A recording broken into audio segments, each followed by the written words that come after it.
දේශපාලකයෙකුට පහර දීමක් සිද්ධ වීමට නියමිතව තියෙනවා. දේශපාලකයෙකුට පහර දීම දේශපාලකයෙකුට පහර දීම විපක්ෂයේ മന്ത്രിවරයෙක් යම් ගැටුමක් නිසා අනතුරකටපත් වී රෝහල්ගත වීමට නියමිතව තියෙනවා. විපක්ෂයේ മന്ത്രിවරයෙක් ගැටුමක් නිසා අනතුරකටපත් වී රෝහල්ගත වීමට නියමිතව තියෙනවා. විපක්ෂයේ മന്ത്രിවරයෙක් ගැටුමක් නිසා අනතුරකටපත් වී රෝහල්ගත වීමට නියමිතව තියෙනවා.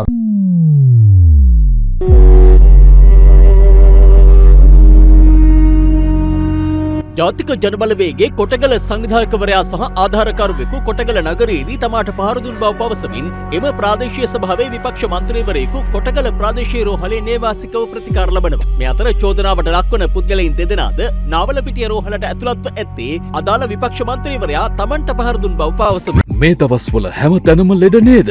තාම ප්‍රතික්ෂා ගත්තේ නැද්ද? එහෙනම් අදම ගන්න සෙම් ප්‍රතිශ්‍යාව හිස රදය, නාසයෙන් සොටු දියර ගැලීම, කැස්ස, උණ, ඇඟපත වේදනාව ඇතුළු සෙම් රෝග 16කට ක්ෂණික සහනය ගෙන දෙන මෙය දිනපතා පානය කරන්න. 100% ස්වභාවික ශාකසාර වලින් හෝමාගම වික්‍රමාරච්චි වෙද මහතා විසින් නිෂ්පාදනය කර ඇත. ලෙඩක් හැදෙන්න කලින් ඔබත් පානය කරන්න. ප්‍රතික්ෂා මිල රුපියල් 1000ක් පමණයි. දැන්ම 0754 950 750 අංකයට කෝල් කර හෝ WhatsApp මැසේජ් එකක් එවා නිවසටම ගෙන්වා ගන්න.